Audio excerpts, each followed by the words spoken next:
ನಮಸ್ಕಾರ. ನಾನು ರಮೇಶ KN, ವಿಶ್ರಾಂತ ಪೊಲೀಸ್ ಉಪಾಧೀಕ್ಷಕ. ನಾನು ಮೂಲತಃ ಶೃಂಗೇರಿಯವನು. ಮೊದಲು 3 ವರ್ಷ 4 ತಿಂಗಳು 8 ದಿವಸ ಹೈಸ್ಕೂಲ್ ಮಾಸ್ಟರ್ ಆಗಿದ್ದೆ. ಆಮೇಲೆ 30 ವರ್ಷ 9 ತಿಂಗಳು 14 ದಿವಸಗಳು ಪೊಲೀಸ್ ಇಲಾಖೆಯಲ್ಲಿ ನಾನು ಕರ್ತವ್ಯ ನಿರ್ವಹಿಸಿದ್ದೀನಿ.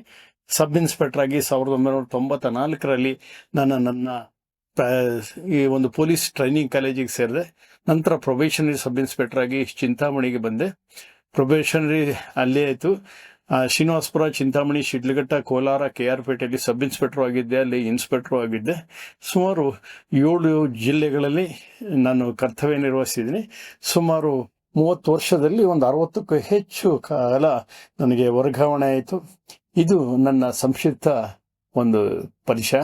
ನೀವು ಕೇಳಿದರೆ ಪೊಲೀಸ್ ಜರ್ನಿ ಹೇಗಿತ್ತು ಅಂದರೆ, ಪೊಲೀಸ್ ನಿಮಗೆ ಗೊತ್ತಿದೆ, it is best job to serve the people and it is worst job to harass the people. ಜನರಿಗೆ ಸೇವೆ ಮಾಡಬೇಕಾದ್ರೆ ನಮ್ಮ ಪೊಲೀಸ್ ಇಲಾಖೆಗಿಂತ ಇನ್ನೂ ಉತ್ತಮವಾದ್ದಿಲ್ಲ. ಯಾಕಂದರೆ ಗಡಿಯಲ್ಲಿ ಕಾಯುವಂಥ ಸೈನಿಕರು ಯಾವ ರೀತಿ ರಕ್ಷಣೆ ಕೊಡ್ತಾರೋ, ದೇಶದ ಒಳಗಿರುವಂತಹ ಎಲ್ಲ ಜನರಿಗೆ ಸುರಕ್ಷತೆ, ಸುಭದ್ರತೆ ಮತ್ತು ಒಂದು ನಂಬಿಕೆ ಬರುವಂತೆ ಕರ್ತವ್ಯ ನಿರ್ವಹಿಸಿದ್ದು ನಾವು. Police criminals are not born, but they are made. Blame a sin, not a sinner. ಹಾಗೆ ನಾವು ಯಾವ ರೀತಿ ಇರಬೇಕು ಅಂದರೆ, ನಮ್ಮ ಕಾನೂನು ಬಗ್ಗೆ ನಿಮಗೆ ಗೊತ್ತಿದೆ. ಸುಮ್ಮನೆ ಜ್ಞಾಪಕ ಮಾಡ್ಕೊಳ್ತೀನಿ. 100 ಜನ ಅಪರಾಧಿಗಳು ಬಿಡುಗಡೆ ಆದರೂ ಪರವಾಗಿಲ್ಲ, ಒಬ್ಬ ನಿರಪರಾಧಿ ಶಿಕ್ಷೆ ಆಗಬಾರ್ದು ಅಂತ ಅಷ್ಟು ಧರ್ಮ ಸೂಕ್ಷ್ಮವಾಗಿ ಯಾವಾಗಲೂ ಚ್ಯುತಿ ಆಗದಂಗೆ ಮಾಡಬೇಕಾದ ಕೆಲಸ ಪೊಲೀಸ್ಗೆ. ಆದರೆ ಏನಾಗ್ತಿದೆ ಅಂದರೆ, ಪೊಲೀಸ್ ಮೇಲೆ ನಂಬಿಕೆ ಕಳ್ಕೊಳ್ತಾ ಇದ್ದಾರೆ ಅಂಥೇಳಿ ನಿಮ್ಗೆ ಅನಿಸುತ್ತೆ. ಹೌದು, ಅದು ಪೊಲೀಸ್ ಕೆಲಸಕ್ಕಿಂತ ಹೆಚ್ಚಾಗಿ ಫಾರಿನಿಗೆ ಹೋಲಿಸ್ಕೊಂಡ್ರೆ ನೋಡಿ, ಅಲ್ಲಿ ಇವರ ಅಂಡರ್ ಅರೆಸ್ಟ್ ಅಂದರೆ ಕೈ ಎತ್ತೇನೆ. ನಮ್ಮಲ್ಲಿ ಏನೆಲ್ಲ ಕುಸ್ತಿ ಮಾಡ್ತಾರೆ, ನೀವೇ ನೋಡಿರ್ಬೋದು. KR ಪುರಮಲ್ಲಿ ಈ ವೀಲ್ ಕ್ಯಾಪ್ ಹಾಕಿದ್ದಕ್ಕೆ ಪೊಲೀಸ್ನವ್ರ ಮೇಲೆ ಅಸಾಲ್ಟು, ಕೇಸ್ ಹಾಕಕ್ಕೆ ಹೋದ್ರೆ IME ಅದನ್ನ ಅಸಾಲ್ಟು. ಈಗ ಹೊಸ ವರ್ಷ ಅಂಥೇಳಿ ಏನು ಗೊತ್ತಾಯ್ತಲ್ಲ, ಈ ಯಾವ ರೀತಿ ಹೊಸ ವರ್ಷ ಅಂತ ಗೊತ್ತಿಲ್ಲ ನನಗೆ. 31 ಸಂಪೂರ್ಣ ಎಲ್ಲ ಕುಡ್ದಿರ್ತಾರೆ. ಅವರು ಫುಲ್ಲು ಕುಡಿದು wish you happy new year ಅಂತ ವಾಂತಿ ಮಾಡ್ತಾರಂತೆ, ವಿಶ್ ಯು ದ ಸೇಮ್ ಅಂತ ಇವನು ವಾಂತಿ ಮಾಡ್ತಾರಂತೆ. ನಾನಲ್ಲ, ಪ್ರಾಣೇಶ್ವರ್ ಅವರು ಹೇಳಿದ್ದು. ಈ ರೀತಿಯಾಗಿ ತಮ್ಮ ಮೇಲೆ ಪರವೇ ಇಲ್ಲದೆ ಜನ ಕಾನೂನು ಮೇಲೆ ಪರವೇ ಇರ್ತಾರ. ಹಾಗೆ ಪೊಲೀಸ್ನವರು ಮೇಲೆ ಅವರು ಅಟ್ಯಾಕ್ ಮಾಡ್ತಾರೆ. ಪೊಲೀಸ್ ಇಲಾಖೆ ಧರ್ಮವೀರ ಕಮಿಟಿ ಪ್ರಕಾರ 16-17 ಸ್ಥಾನದಲ್ಲಿ ಇವರು ಭ್ರಷ್ಟಾಚಾರ ಅಥವಾ ಏನು ಲಂಚತನ ಅಂತ ಹೇಳ್ತಾರೋ. ಆದ್ರೆ 1ರಿಂದ 15 ಇರೋದ್ರ ಬಗ್ಗೆ ಆಲೋಚನೆ ಮಾಡಲ್ಲ. ಯಾಕೆ ಪೊಲೀಸ್ ಮೇಲೆ ಅಷ್ಟು ಅವರಿಗೆ ಆಕ್ರೋಶ ಅಂದರೆ, ನಮಗೆ ಗೊತ್ತಿದೆ, ಸ್ಕೂಲ್ನಲ್ಲಿ PT ಮಾಸ್ಟ್ರು ಮೇಲೆ ಭಾಳ ಸಿಟಿ ಜಾಸ್ತಿ. ಅದು ಮ್ಯಾಥಮೆಟಿಕ್ಸು, ಇಂಗ್ಲೀಷ್ ಮಾಸ್ಟ್ರ್ ಮೇಲೆ ಸಿಟಿ ಜಾಸ್ತಿ. ಯಾಕಂದರೆ ಅವರು ಹೆಚ್ಚು ಕಠಿಣವಾದ ಶಬ್ದಗಳ ವಿಚಾರ ಕಳಿಸ್ತಾರೆ. ಆಮೇಲೆ ಶಿಕ್ಷೆ ಜಾಸ್ತಿ ಕೊಡ್ತಾರೆ. ಶಿಕ್ಷೆ ಕೊಡುವಂಥ ಉದ್ದೇಶ ಮಾಸ್ಟ್ರದ್ದು ಹೊಡಿಬೇಕು, ಬಡಿಬೇಕು, ದಂಡಿಸಬೇಕು ಅಂತೆಲ್ಲ, ಆದರೆ ಅವನಿಗೆ ಕಲಿಸಬೇಕು ಅಂತ ಉದ್ದೇಶ. ಹಾಗೆ ನಮ್ಮ ಪೊಲೀಸ್ ಇಲಾಖೆಯಲ್ಲಿ ನಾವು ಮಾಡ್ತಾ ಇರುವಂಥ ಕೆಲಸಗಳು ಜನ ಕಾನೂನು ಪಾಲನೆ ಮಾಡಬೇಕು ಅನ್ನೋದಕ್ಕೆ ಮುಖ್ಯವಾಗಿರ್ತದೆ ವಿನಃ ಅವರಿಗೆ ದಂಡಿಸಬೇಕು ಅನ್ನೋದಲ್ಲ. ನಾನು ಯಾಕಂದರೆ ಟ್ರಾಫಿಕ್ ಸೌತಿರುವಾಗ ಒಂದು ಇದು ಸಂವಾದಕ್ಕೆ ಕೊಟ್ಟಿದ್ದೆ, ಪೊಲೀಸನವರು ಕೆಟ್ಟವರ ಹಾಗೆ ಕಾಣುವುದೇಕೆ ಅಂತ. 17 ಲಕ್ಷ ಜನ ಅದನ್ನು ನೋಡಿದರೆ ಬಹಳ ಅಪ್ರಿಷಿಯೇಷನ್ನು ಬಂತು. ಯಾಕಂದರೆ ನಾವು ಯಾರಿಗೂ ಬೈಬೇಕು ಅನ್ನೋ ಮನೋಭಾವದಲ್ಲಿ ಇರಲ್ಲ, ಹೊಡಿಬೇಕು ಅನ್ನೋದು ಖಂಡಿತ ಇರಲ್ಲ. ನಾವು ಮನೆಯಲ್ಲಿ ಬೆಳಗ್ಗೆ ಮುಂಚೆ ಹೊರಡಬೇಕಾದ್ರೆ ಸ್ನಾನ ಎಲ್ಲ ಮುಗಿಸ್ಕೊಂಡು ದೇವ ಫೋಟೋಕ್ಕೆ ನಮಸ್ಕಾರ ಮಾಡಿ, ಆಮೇಲೆ ತಂದೆ ತಾಯಿಗೂ ನಮಸ್ಕಾರ ಮಾಡಿ ಕೇಳೋದು ಏನಂದರೆ, ಇವತ್ತು ಯಾರಿಗೂ ಬೈದೇ ಇರಲಿ, ಯಾರಿಗೂ ಹೊಡೆದೇ ಇರಲಿ, ಯಾರಿಗೂ ನೋಯಿಸದೇ ಇರಲಿ ಅಂತ. ಅದು ನಾವು ಇದಕ್ಕೆ ಹೋದಾಗ ಹೇಗಾಗುತ್ತೆ ಅಂದರೆ, ಒಬ್ಬ ಟ್ರಾಫಿಕಲ್ಲಿ ನಿಂತಿರ್ತಾನೆ, ಯಾಕೆ ಯಜಮಾನ ರೋಡಲ್ಲಿ ನಿಂತಿದ್ದಿ, ಪಕ್ಕಕ್ಕೆ ಹೋಗಪ್ಪ. ಎರಡನೇನೂ ನಿಂತಾಗ ನಮ್ಗೆ ಸ್ವಲ್ಪ ವಾಯ್ಸ್ ಚೇಂಜ್ ಆಗುತ್ತೆ, ಯಾಕೆ ಸಹನೆ ಕಳೆಯುತ್ತೆ, ರೋಡಲ್ಲಿ ಯಾಕೆ ನಿಂತಿದ್ದಿ, ಸೈಡಿಗೆ ಹೋಗಿ. ಮೂರನೇನೂ ನಿಂತಾಗ ನಮಗೆ ತಲೆಯೂ ಕೆಡುತ್ತೆ, ಸೈಡಿಗೆ ಹೋಗಪ್ಪ. ಹೀಗೆ ಹೇಳ್ತಾ ಒಬ್ಬನಿಗೆ ಕೊನೆಗೆ ಏನು ಬರುತ್ತೆ ಅಂದರೆ, ಅವನು ನಮಗೆ 8ನೇವನು 9ನೇವನು, ಅವನಿಗೆ ನಾನು ಫಸ್ಟ್ನವನು, ಹೋಗಚ್ಚಗೆ ಹಾಗೆ ಹೇಗೆ ಅಂತ ನಮ್ಮ ಪೊಲೀಸ್ ಅಂತೇಳಿ ಪೊಲೀಸ್ ಲ್ಯಾಂಗ್ವೇಜ್ ಅಲ್ಲ, ಒಟ್ಟಿನಲ್ಲಿ ನಾವು ಬೈಯಕ್ಕೆ ಶುರು ಮಾಡ್ತೀವಿ. ಆವಾಗ ಜನ ಅದನ್ನು ತಪ್ಪು ತಿಳಿತಾರೆ, ಏನಪ್ಪ ಒಳ್ಳೆ ರೀತಿಯಲ್ಲಿ ಹೇಳ್ಬೋದಿತ್ತಲ್ಲ ಅಂತ. ಆದರೆ ನಮ್ಮ ತಾಳ್ಮೆ ನಮ್ಮ ಪರಿಸ್ಥಿತಿ ಬಗ್ಗೆ ಇರುತ್ತೆ. ಯಾರೋ ಭಾಳ ಚೆನ್ನಾಗಿ ಹೇಳ್ತಾರಲ್ಲ ಜೋಕ್ಸಲ್ಲಿ ನೋಡಿ, ಫಸ್ಟಿಗೆ ಬೆಳಿಗ್ಗೆ ಟ್ರಾಫಿಕ್ಗೆ ಬಂದು ಠಕ್ ಎಲ್ಲ ಇದು ಕೊಡ್ತಾನೆ, ನೆಕ್ಸ್ಟ್ ಮಧ್ಯಾಹ್ನ ಹೋಗ್ತಾನೆ, ಸಾಯಂಕಾಲ ಸುಮ್ಮನೆ ನಿಂತು ಬಿಡ್ತಾನೆ. ಯಾಕಂದ್ರೆ ಪೆಟ್ಟಿನ ಮೇಲೆ ಪೆಟ್ಟು ಬಿದ್ದರೂ ಬೆಟ್ಟ ಜರುಗಿತು ಅಂತ. ಹಾಗೆ ಪೊಲೀಸರನ್ನ ಯಾರು ಅರ್ಥ ಮಾಡ್ಕೊಳಲ್ಲ.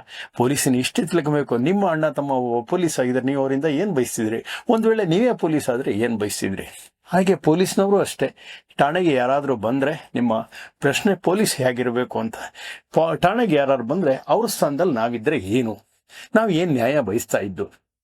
ಒಬ್ಬ ಅಪರಾಧಿ ಅಂತ ಹೇಳಿ ನಾವು ಕರ್ಕೊಂಬಂದ್ರೆ ಆರೋಪಿ, ಅಪರಾಧಿ ಅಲ್ಲ ಆರೋಪಿ.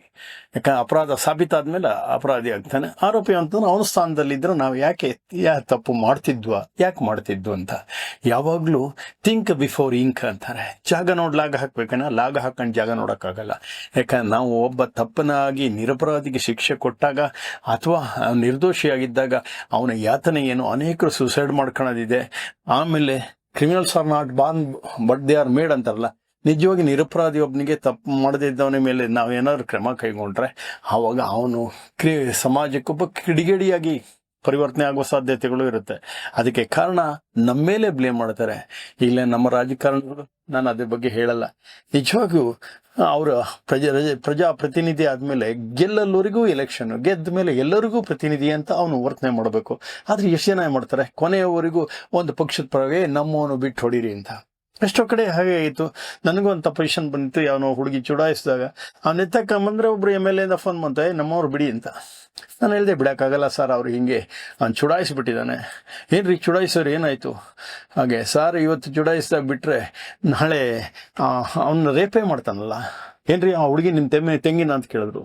ಒಂದೇ ಹೇಳಿದೆ ಸೌಜನ್ಯಯುತವಾಗಿ, ಹೌದು ಸರ್, ನನಗೆ ಸಣ್ಣವರಿಗೆಲ್ಲ ನಾನು ಅಣ್ಣ, ದೊಡ್ಡವರಿಗೆಲ್ಲ ನಾನು ತಮ್ಮ. ನನ್ನ ತಂಗಿ ಆದ್ರೆ ಏನು ಮಾಡಬೇಕಿತ್ತು ಆ ಕೆಲಸ ನಾನು ಮಾಡಿದೆ.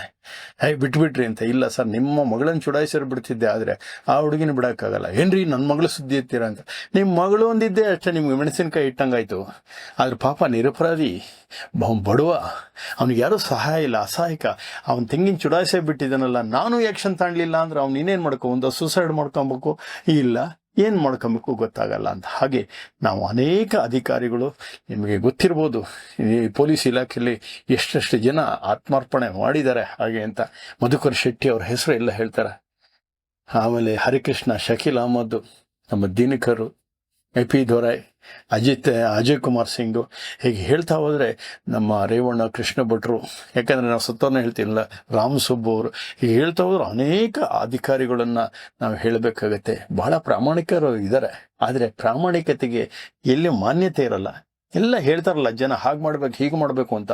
ಬೈ ಚಾನ್ಸ್, ಬೈ ಮಿಸ್ಟೇಕ್ ಆದಾಗ, ಮಿಸ್ಚೀಫ್ ಆದಾಗ ನಮ್ಮ ಮೇಲೆ ರಕ್ಷಣೆ ಮಾಡೋಕ್ಕೆ, ಮಿಸ್ಟೇಕ್ ಆದಾಗೂ ರಕ್ಷಣೆ ಮಾಡೋಕ್ಕೆ ಯಾಕೆ ಬರಲ್ಲ? ಹೌದು, ಎಷ್ಟು ಆ ಪೊಲೀಸ್ ಆಫೀಸರ್ನ ಸ್ಟ್ರೈಕ್ ಮಾಡಿ ನೀವು ಅಲ್ಲಿ ಉಳಿಸ್ಕೊಂಡಿದ್ದೀರಿ, ಎಷ್ಟು ಜನ ಮಾಡಿದ್ದ ಅವ್ರ ಕೆಲಸನ ನೀವು ಸಮರ್ಥಿಸ್ಕೊಂಡಿದ್ದೀರಿ. ಕುಡ್ದು ಅವನ ಗಲಾಟೆ ಮಾಡ್ತಾ ಇದ್ದಾನೆ ಅಂತ ಅವ್ನು ಕರ್ಕೊಂಬರಕ್ಕೆ ಹೋಗ್ತೀವಿ. ಆವಾಗ ಅವನು ಸಿಕ್ಕಲ್ಲ, ಅವನಿಗೆ 2 ಹೊಡೆದು ಕರ್ಕೊಂಬರ್ತೀವಿ. ಲಾಠಿ ಇರೋದ ಹೊಡಿಯೋದಕ್ಕಂತಲ್ಲ, ಲಾಠಿ ಇದ್ದಾಗ ಅವ್ನು ಪ್ರತಿಬಂಧಿಸಬೇಕು. ಯಾಕಂದ್ರೆ ಅವನ ಸ್ವೇಚ್ಛಾಚಾರ ಬಿಟ್ಟು ಜೀವಕ್ಕೆ ತೊಂದರೆ ಆಗ್ತದೆ. ಅದಕ್ಕೆ ಏನಾರು ಹೆಚ್ಚು ಕಮ್ಮಿ ಆದಾಗ, ರಕ್ತ ಬಂದರೆ, ಅವನೇನೋ ಮೂರ್ಛಿತವಾದರೂ ನಾವೇನೋ ಸಾಯಿಸಿದ ಅನ್ನೋ ಮಟ್ಟಕ್ಕೆ ಹೋಗ್ತೀರಿ. ಆದ್ದರಿಂದ ಪೊಲೀಸಿಗೆ ನೀವು ಹೆಲ್ಪ್ ಕೊಟ್ಟಾಗ ಮಾತ್ರ ಹೆಲ್ಪ್ ತಾಣಕ್ಕೆ ಸಾಧ್ಯ. ಪೊಲೀಸು ಅಂದರೆ ಕನ್ನಡಿ ಇದ್ದಂಗೆ. ಕನ್ನಡಿ ನೀವು ನಗಾಡ್ತಾ ನೋಡಿದ್ರೆ ನಗಾಡ್ತಾ ಕಾಣುತ್ತೆ. ನೀವು ಪೊಲೀಸನ್ನ ಅಪನಂಬಿಕೆಯಿಂದ, ಸಿಟ್ಟಿಂದ ನೋಡಿದ್ರೆ ಅದು ಆ ರೀತಿ ಕಾಣುತ್ತೆ. ಏನಮ್ಮ ನಿಮ್ಮ ಪ್ರಶ್ನೆ? Message to society for womens sir.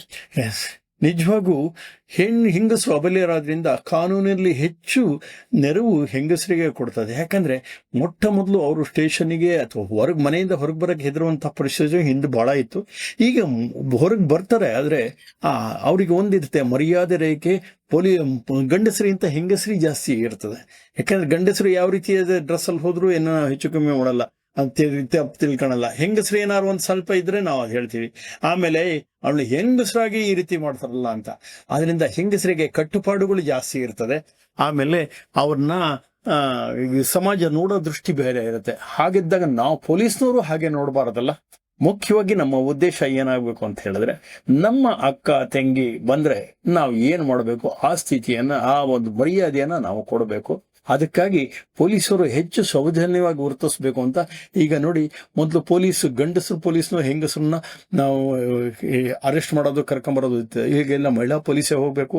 ಆಮೇಲೆ ಅವೇಳೆಯಲ್ಲಿ ಅಂದರೆ ಸಂಜೆ ರಾತ್ರಿ ಆದಮೇಲೆ ಪೊಲೀಸ್ ಸ್ಟೇಷನ್ಗೆ ಯಾರೂ ಕರೆಯಂಗಿಲ್ಲ. ಮತ್ತೆ ಆ ಹೆಂಗಸರು ಅವರಿದ್ದಲ್ಲೇ ಹೋಗಿ ಸ್ಟೇಟ್ಮೆಂಟ್ ಮಾಡಬೇಕು. ಹೀಗೆ ಬಹಳಷ್ಟು ಹೆಂಗಸರು ಪರವಾಗಿದೆ.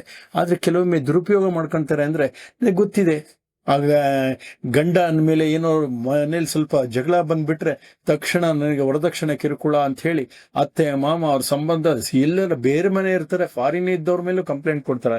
ಹೀಗೆ ಡೈಯಿಂಗ್ ಡಿಕ್ಲರೇಷನ್ ಅನ್ನೋದು ಮೊದಲು ಸಾಯೋಷ್ಟೊತ್ತಿಗೆ ಸರಿಯಾಗಿ ಹೇಳ್ತಾನೆ ಅಂತ 32 ಇಂಡಿಯನ್ ಎವಿಡೆನ್ಸ್ ಆಕ್ಟ್ ಹಿಂದೆ, ಅದರಲ್ಲಿ ಮಾಡಿದ್ದೆಲ್ಲ ಕೊಟ್ಟಿದ್ದೆಲ್ಲ ಸರಿ ಅಂತಿತ್ತು.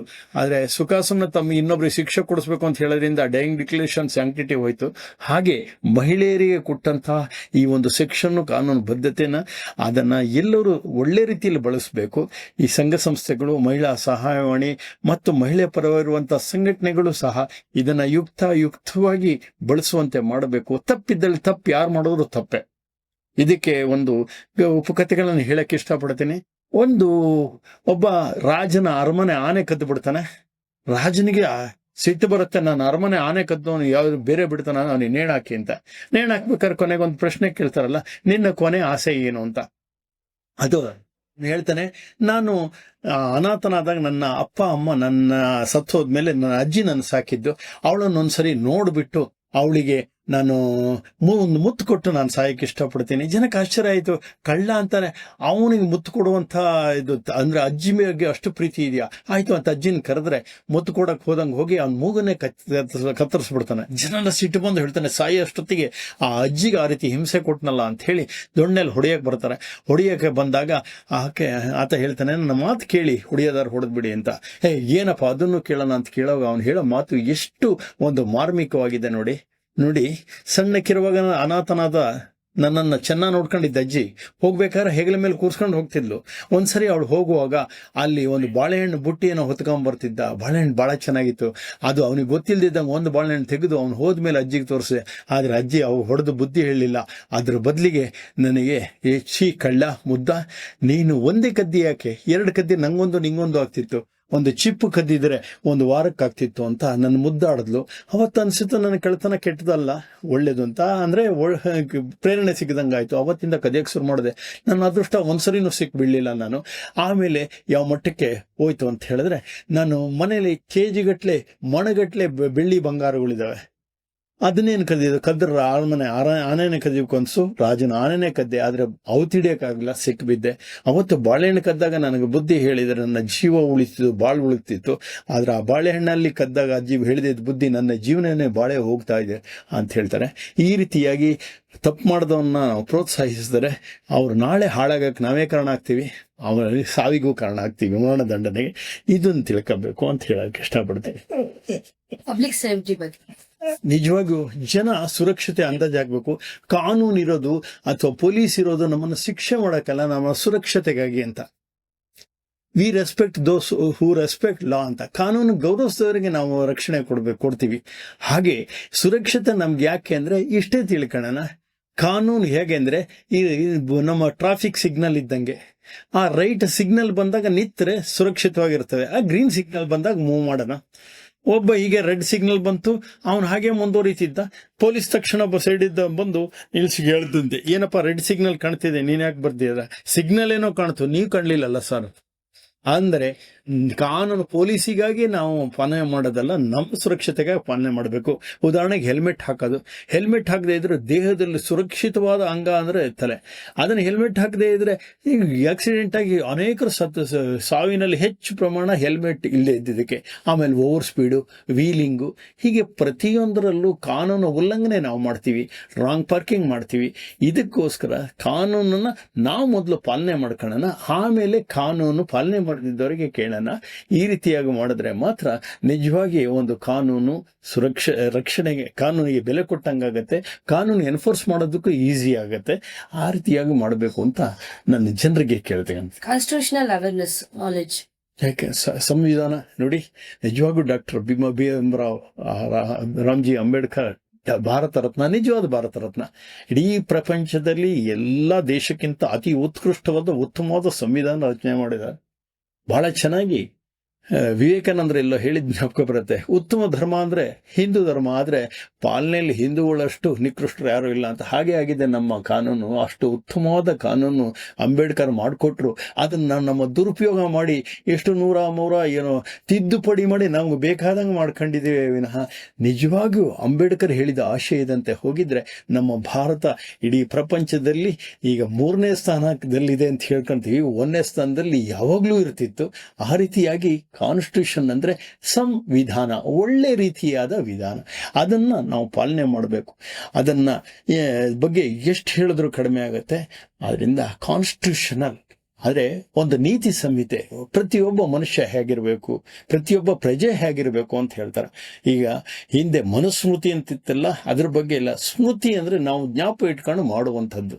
ಆ ರೀತಿಯಾಗಿ ನಮ್ಮನ್ನು ಎಚ್ಚರಿಸಿ ನಮ್ಮನ್ನು ಒಳ್ಳೆ ರೀತಿಯಲ್ಲಿ ಕಳಿಸುವಂಥದ್ದು ನಮ್ಮ ಸಂವಿಧಾನ. ಅದಕ್ಕೆ ನಾವು ರೆಸ್ಪೆಕ್ಟ್ ಎಷ್ಟು ಕೊಡ್ತೀವೋ, ಎಷ್ಟು ಪಾಲನೆ ಮಾಡ್ತೀವೋ ಅಷ್ಟು ಸುರಕ್ಷತೆಗೆ ನಾವಿರ್ತೀವಿ. ಎಥಿಕ್ಸ್ ಅಂಡ್ ಡಿಸಿಪ್ಲಿನ್, ಲೀಡರ್ಶಿಪ್ ಹೆಂಗಿರ್ಬೇಕು? ಲೀಡರ್ಸ್ ಅಂದ್ರೆ ಗೊತ್ತಲ್ಲ, ಹೂ ಲೀಡ್ ದ ಫಾಲೋವರ್ಸ್. ನಿಜವಾಗೂ ನೋಡಿ, ಆನೆ ಹೋಗುವಂಥದ್ದು ಮಾರ್ಗ ನೋಡಿದ್ರೆ ದೊಡ್ಡ ಆನೆ ಮುಂದೆ ಹೋಗ್ತದೆ, 2ನೇ ಲೀಡರ್ ಹಿಂದೆ ಇರ್ತದೆ. ಅಂದರೆ ಈ ಲೀಡರ್ ಕೆಲಸ ಲೀಡ್ ಮಾಡೋದ್ರ ಜೊತೆಗೆ ಸಂರಕ್ಷಣೆ ಮಾಡುವಂಥದ್ದು ಅಂತ. ನಿಜವಾದ ಲೀಡ್ರು ಯಾರು ಅಂತ ಹೇಳಿದ್ರೆ ಅವನನ್ನು ಕೇವಲ ಅವನ ಹಿಂಬಾಲಕರಷ್ಟೇ ಫಾಲೋ ಮಾಡೋದಲ್ಲ, ಅವ್ರ ಮನ್ನಣೆ ಕೊಡೋದಲ್ಲ, ನಿಜವಾಗೂ ಅವನಿಗೆ ಪ್ರತಿಯೊಬ್ಬರು ಇದು ಕೊಡೋಂಗಿರ್ಬೇಕು, ವೈರಿ ಹೊಗಳುವಂತೆ ಇರಬೇಕು. ಅಭಿಮನ್ಯುವನ ಪರಾಕ್ರಮ ನೋಡಿ, ಮಹಾಭಾರತದಲ್ಲಿ 18ನೇ ದಿನ ಬಹಳ ಚೆನ್ನಾಗಿ ದುರ್ಯೋಧನ ಹೇಳ್ತಾನೆ ನೋಡಿ, ನಿನ್ನನ್ನು ಪೆತ್ತವಳ್ ಮಲವೆತ್ತವಳು ಎಂದು ಹೆಸರೇ ವೀರ ಜನನಿ ಎಂಬ ಮಹಾಬಿರುದನ್ ಪೊತ್ತಳ್ ಅಂತ. ಹಾಗೆ ವೈರಿ ಹೋಗಳುವಂತೆ, ವಿರೋಧಿಗಳು ಹೋಗಳುವಂತೆ ಎಲ್ಲ ಮಾನ್ಯವಾದಂತೆ ಲೀಡರ್ ಇರಬೇಕು. ಆ ಲೀಡರ್ ಮಾತುಗಳನ್ನು ಬಲಾತ್ಕಾರವಾಗಿ ಕೇಳುವಂಥದ್ದಲ್ಲ, ಸರ್ವಾಧಿಕಾರಿಯಾಗಿರಬಾರ್ದು. ಅವನು ಹೇಳೋ ಮಾತನ್ನು ಮನಪೂರ್ವಕವಾಗಿ ಕೇಳುವಂತೆ ಇರಬೇಕು. ಇದು ನೆಪೋಲಿಯನ್ ಬರುತ್ತೆ. ನೆಪೋಲಿಯನ್ ಇಡೀ ಯುರೋಪನ್ ಗೆಲ್ಲಕ್ಕೆ ಹೊರಟಾಗ ಅವನೇನು ಮಾಡ್ತಾನೆ, ಸೆಕೆಂಡ್ ಇನ್ ಕಮಾಂಡ್ ದೇಶ ಬಿಟ್ಬಿಟ್ಟು ಎಲ್ಲ ಹೋಗ್ತಾನೆ. ಹೋಗಿ ವಾಪಸ್ ಬಂದಾಗ ಅವನ ಅಂದಾಜು ಹಾಕ್ತಾನೆ, ನಿನ್ನೆವರೆಗೂ ನಾನು ರಾಜನ್ ಥರ ಇದ್ದೆ, ನಾಳೆ ಅವನು ಬಂದಮೇಲೆ ನೆಪೋಲಿಯನ್ ರಾಜ ಆಗ್ತಾನೆ, ನಾನು ಸೆಕೆಂಡ್ ಇನ್ ಕಮಾಂಡ್ ಆಗ್ಬೇಕಾಗತ್ತಲ್ಲ ಅಂತ ಹೇಳಿ ಕೋಟೆ ಬಾಗ್ಲಾಕಿ ಬಿಡಿಸಲ್ಲ ಒಳಗೆ. ಕೊನೆ ಮನೆ ಯುದ್ಧ ಆಗ್ಬೇಕಾಗತ್ತೆ. ಯಾರಿಗೆ? ಅವನು ಸೈನ್ಯದಿಡ್ರೆ ಅವನು ಸೈನ್ಯ ಮಾಡಬೇಕಾಗತ್ತೆ. ಏನಿಲ್ಲ, ಎಲ್ಲ ಸೈನ್ಯ ಯುದ್ಧಕ್ಕೆ ನಿಂತಾಗ ಮುಂದೆ ಬಂದು ಹೇಳ್ತಾನೆ, ನಿಮಗೆಲ್ಲ ದ್ವೇಷ ಇರೋದು ನನ್ನ ಮೇಲಲ್ಲ, ನನ್ನ ಒಂದು ಸ್ಥಿತಿಗೆ ನೀವು ಹೊಡ್ಕೊಳೋದು ಬೇಡ, ಆಯಿತು ನನ್ನನ್ನು ಹೊಡೆದು ಬಿಡಿ ಅಂತ. ಅವನು ಫೈರ್ ಅಂತ ಹೇಳಿಸ್ಕೊಡ್ತಾನೆ. ಯಾರು ಫೈರ್ ಅನ್ನಲ್ಲ, ಎಲ್ಲ ಲೈಫ್ ಇಟ್ಕೊಂಡು ನಿಂತಿರ್ತಾರಷ್ಟೇ. ಹೋಗಿ ಒಬ್ಬ ವಯಸ್ಸಾದ ಸೈನಿಕನ ಗಡ್ಡ ಹಿಡಿದು ಕೇಳ್ತಾನೆ, ಏನು ತತ್ತ, ನಿನ್ನ ಇವನ ಚಕ್ರವರ್ತಿ ಮೇಲೆ ನೀನೇ ಶಸ್ತ್ರ ಎತ್ತೀಯ ಅಂತ. ಅವಾಗ ಅವನು ರೈಫಲ್ ಎತ್ತಿ ಓಪನ್ ಮಾಡಿ ತೋರ್ಸಾನೆ, ಅದ್ರಲ್ಲಿ ಗುಂಡಿರಲ್ಲ. ಅವನು ಹೇಳ್ತಾನೆ, ನೀವು ಹೇಳಿದ ಡಿಸಿಪ್ಲಿನ್, ಶಿಸ್ತು, ನೀವು ಹೇಳಿದ ಡಿಸಿಪ್ಲಿನ್ ಫಾಲೋ ಮಾಡಿದ್ವಿ, ಎಲ್ಲ ನಾವು ರೈಫಲ್ ಹಿಡ್ಕೊಂಡಿತ್ತು ಏನೋ, ನಮ್ದೆಲ್ಲ ಯಾರ ರೈಫಲ್ನಲ್ಲೂ ಗುಂಡಿಲ್ಲ, ಯಾಕಂದ್ರೆ ನನ್ನ ಚಕ್ರವರ್ತಿ ಬಗ್ಗೆ ನಮಗೆ ಗೊತ್ತಿದೆ ಅಂತ. ಆ ರೀತಿ ಮನ ಮೆಚ್ಚಿದವನು ಮಾತ್ರ ಲೀಡರು. ನನಗೆ ಬಹಳ ಸಂತೋಷ ಅನಿಸುತ್ತೆ, ಒಳ್ಳೆ ಒಂದು ಸಂಸ್ಥೆಯನ್ನು ನೀವು ಹುಟ್ಟು ಹಾಕ್ತಾ ಇದ್ದೀರಿ. ಯಾಕಂತ ಹೇಳಿದ್ರೆ ಕಾನೂನು ಬುಕ್ಕಲ್ಲಿದೆ, ಆದರೆ ಅದನ್ನು ಬಳಕೆ ಮಾಡಬೇಕಲ್ಲ. ಓದ್ದವರಿಗೆ ಮಾತ್ರ ಕಾನೂನಲ್ಲ, ಓದ್ದೇ ಇದ್ದವರಿಗೂ ಕಾನೂನು ಆಗಬೇಕು. ಅದಕ್ಕೆ ಯಾರು ಕಾನೂನನ್ನು ನೆರವು ಪಡೆಯುವಲ್ಲಿ ವಿಫಲರಾಗ್ತಾರೋ, ಕಾನೂನು ಯಾವಂಥ ಅಸಹಾಯಕರಿಗೆ ನಿಜವಾಗಿ ದೊರಕಬೇಕಾದವ್ರಿಗೆ ದೊರಕಲಿಲ್ಲ, ಅದನ್ನು ದೊರಕಿಸುವ ನಿಟ್ಟಿನಲ್ಲಿ ನಿಮ್ಮದು ಒಂದು ಅಸೋಸಿಯೇಷನ್ ಮಾಡ್ಕೊಂಡಿದ್ದೀರಿ. ನನಗೆ ಅನಿಸ್ತಮ್ಮ, ನಿಮ್ಮ ತಂದೆನೂ ಒಬ್ಬ ಲಾಯರು, ಅನೇಕರಿದ್ದಾರೆ ಅಂತ. ನೀವೆಲ್ಲರೂ ಸೇರಿಬಿಟ್ಟು ಈಗ ಮುಖ್ಯವಾಗಿ ಏನಾಗಿದೆ ಅಂದರೆ, ಕಾನೂನು ದುಡ್ಡಿದ್ದವರಿಗೆ ಅಂತ ಹೇಳಿದ್ರೆ ಕೋರ್ಟಿಗೆ ಹೋಗಕ್ಕೆ ಯಾಕೆ ಹೆದರ್ತಾರೆ ಅಂದರೆ, ಗೆದ್ದವನು ಸೋತವನು ಸತ್ತ ಅಂತ ಆಗ್ತಾ ಇದೆ. ಕೋರ್ಟ್ನಲ್ಲಿ ನ್ಯಾಯ ಸಿಕ್ಕತ್ತೆ. ಒಂದು ಹಾಡೇದಿಲ್ಲ, ದೇವ ಮಂದಿರದಲ್ಲಿ ದೇವರು ಕಾಣಲೇ ಇಲ್ಲ, ನ್ಯಾಯ ಮಂದಿರದಲ್ಲಿ ನ್ಯಾಯವು ಸಿಗಲೇ ಇಲ್ಲ. ನ್ಯಾಯ ಸಿಗಲ್ಲ ಅಂತ ಹೇಳಲ್ಲ, ಆ ಸಿಕ್ಕುವಂಥ ಸಮಯವನ್ನು ನಾವು ಲಾಯರ್ಗಳು ಬುದ್ಧಿವಂತಿಕೆ ಇರ್ಬೋದು, ನಾವು ಕೇಸ್ ಕೊಟ್ಟವರು ಅವ್ರ ಜೊತೆಗೆ ಸೇರ್ಕೊಳ್ಳೋದಿರ್ಬೋದು, ನ್ಯೂನ್ಯತೆಗಳಿಂದ ಬಿದ್ದು ಹೋಗ್ತದೆ. ಆದರೆ ಆ ರೀತಿ ಬಿದ್ದು ಹೋಗದೆ ನಿಜವಾದ ದೋಷಿಗೆ ಶಿಕ್ಷೆ ಆಗಲಿ. ಯಾಕಂದ್ರೆ ಮುಂದೆ ಮಾಡಬಾರ್ದು. ಅವನು ಒಂದರಲ್ಲಿ ಬಚಾವಾದರೆ, ಮರ್ಡರ್ ಅಟೆಂಪ್ಟಲ್ಲಿ ಸಕ್ಸಸ್ ಆದರೆ ಅವನು ನಾಳೆ ಮರ್ಡರ್ ಮಾಡ್ತಾನೆ. ಹುಡುಗಿನ ಚುಡಾಯಿಸಿದಾಗ ಅವನು ಶಿಕ್ಷೆ ಆಗಿಲ್ಲ ಅಂದ್ರೆ ನಾಳೆ ರೇಪೇ ಮಾಡ್ತಾನೆ. ಹಾಗಾಗದೇ ಇದ್ದಂಗೆ ನೊಂದವರಿಗೆ ನೆರವು ಕೊಡುವಂತೆ ಆಗಲಿ, ತಪ್ಪು ಮಾಡಿದವರಿಗೆ ಶಿಕ್ಷೆ ಕೊಡಿಸುವಂಥದ್ದಾಗ್ಲಿ ಇಲ್ಲ ತಿದ್ದುವಂಥದ್ದ ನಿಟ್ಟಿನಲ್ಲಿ ನೀವು ಕೆಲಸ ಮಾಡ್ತೀರಿ ಅಂತ ನೀವು ಹೇಳಿದ್ದ ನನಗೆ ಬಹಳ ಸಂತೋಷ ಆಯ್ತಮ್ಮ. ನಿಮ್ಮ ಸಂಸ್ಥೆಗೆ ಅಭಿನಂದನೆಗಳು ಸಲ್ಲಿಸ. ನಿಮ್ಮ ಸಂಸ್ಥೆಯಿಂದ ಅನೇಕ ನೊಂದವರಿಗೆ ಅದು ಪ್ರಜಾಪ್ರಭುತ್ವವನ್ನು ಉಳಿಸುವಲ್ಲಿ, ನಾಗರಿಕರಿಗೆ ಮನುಷ್ಯತ್ವ ಉಳಿಸುವಲ್ಲಿ ಸಹಕಾರಿಯಾಗಲಿ ಅಂತ ಕೋರ್ಕೊಳ್ತೀನಮ್ಮ. ನಮಸ್ಕಾರ.